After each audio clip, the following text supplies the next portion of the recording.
अपना देश आज़ाद नहीं था,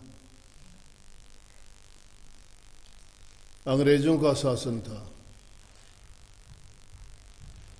और बहुत से दूसरे देशों के लोग भी यहाँ आए थे, लेकिन अंग्रेज़ों ने अपना राज्य स्थापित कर लिया। उससे पहले मुग़ल आए,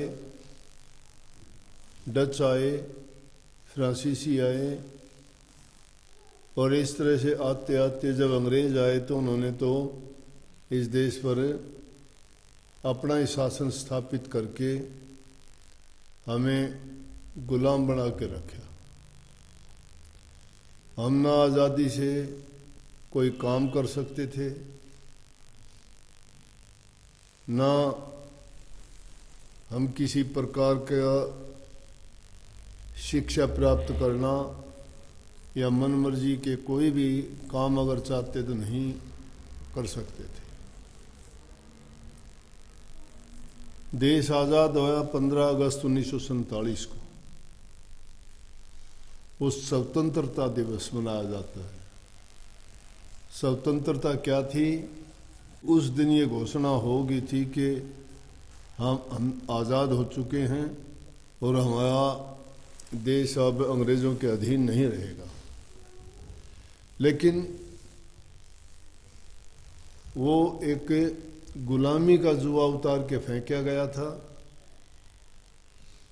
जब तक हमें पूरे अधिकार नहीं मिले थे, कानूनी रूप से हमें कोई ये आज़ादी नहीं दी गई थी कि हम अपने कानून बनाएं, अपने मर्जी या लोगों की खुशहाली के लिए,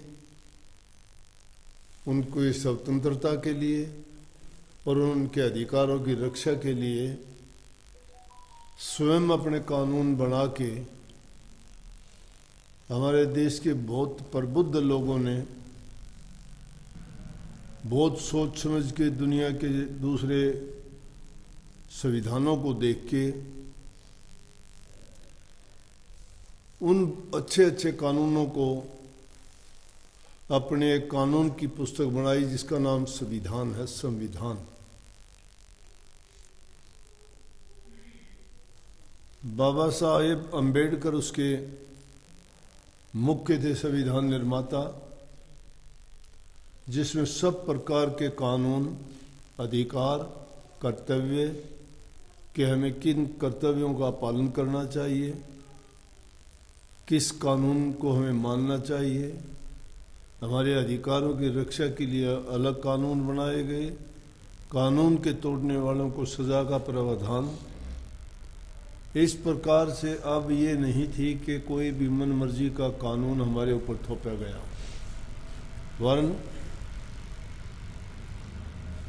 हमने हमारे लिए अपने ही कानून बना लिए थे और उन कानूनों को उस किताब के रूप में जिसका भारतीय संविधान नाम है, उसको 2 वर्ष बाद वो बनके जो तैयार हुआ, वो 26 जनवरी 1950 को लागू किया गया। इसलिए उस महान दिन को हम आज का दिन मतलब 26 जनवरी को बहुत ही खुशी का दिन मानते हैं, क्योंकि पूर्ण स्वतंत्रता हमें इस दिन मिली है। इसको गणतंत्र दिवस के नाम से माना, रिपब्लिक डे अंग्रेजी में जिसको कहते हैं। सब प्रकार से उन्नति की ओर बढ़ता जा रहा है, बल्कि आज दुनिया के मुख्य देशों में हमारे देश की गिनती होती है। दुनिया का सबसे बड़ा प्रजातंत्र देश हमारा ही है। इसलिए आज उस आज़ादी का हम पूरा लाभ उठाते हैं, स्वतंत्रता से सांस ले सकते हैं, कहीं भी अपनी शिक्षा ग्रहण कर सकते हैं, देश के किसी भी हिस्से में जा सकते हैं, रह सकते हैं, कोई भी काम अपनी मर्जी का कर सकते हैं। ये चीज़ें संविधान में हैं, मौलिक अधिकारों में दी गई हैं कि हमारे मौलिक अधिकार हैं। शोषण के विरुद्ध अधिकार दिया गया है। अगर आपके अधिकारों को कोई छीनता है तो उसके लिए न्यायालय बनाए गए हैं जो हमारे अधिकारों की रक्षा करते हैं, लेकिन उसके साथ साथ कर्तव्य दिए गए हैं जिनका पालन करना भी हमारे लिए बहुत आवश्यक है। एक देश के नागरिक अगर अपनी क्षमता के अनुसार ईमानदारी सच्चाई के साथ अगर देश हित में काम करते हैं तो निस्संदेह वो देश उन्नति के शिखर पर पहुंचता है। हर प्रकार से उस देश की खुशहाली आती है। जिस देश के नागरिक अच्छे होंगे वो देश भी अच्छा होगा। जिस देश के नागरिक खुशी और खुशहाल होंगे तो देश आगे से आगे बढ़ता जाएगा।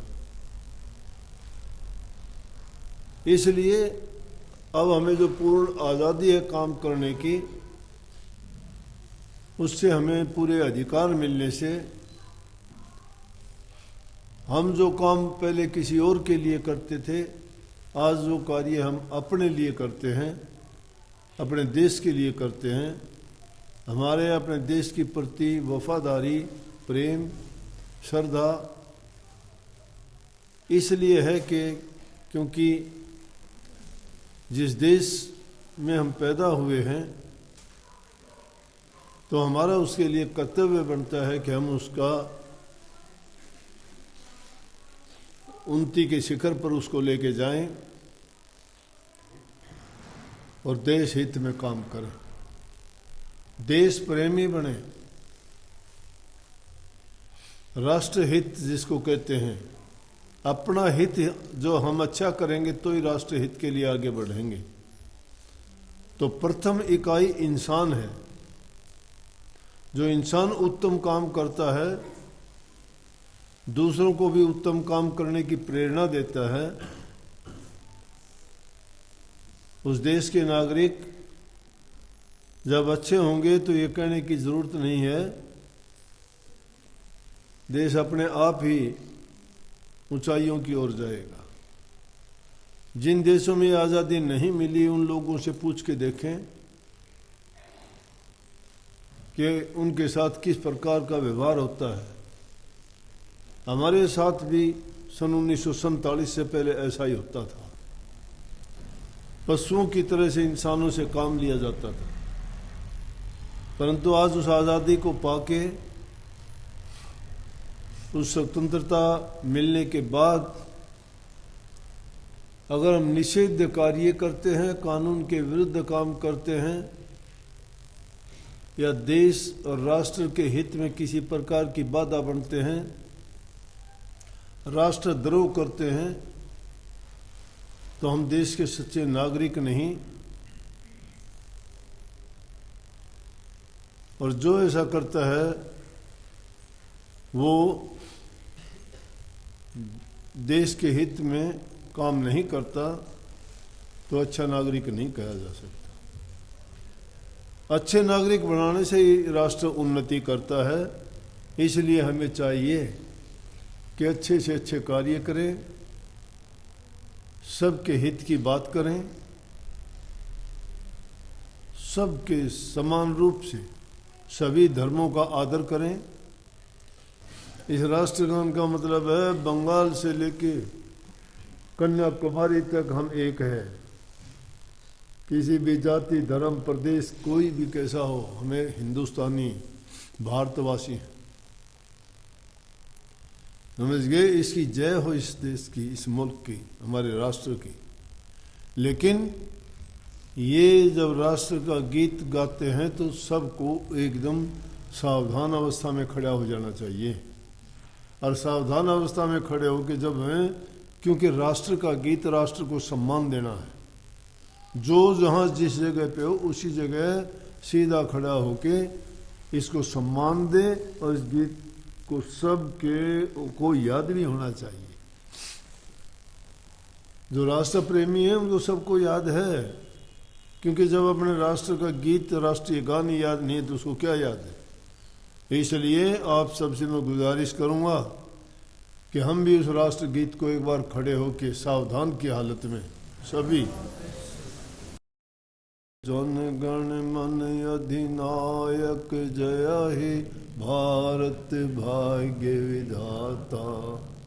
पंजाब सिंध गुजरात मराठा द्राविड़ उत्कल बंग। विंध्य हिमाचल यमुना गंगा उच्छल जलधि तरंग। तब शुभ नामे जागे तब शुभ आशीष मांगे।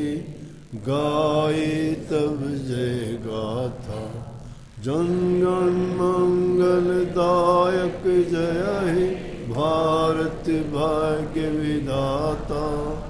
जय हे जय जय।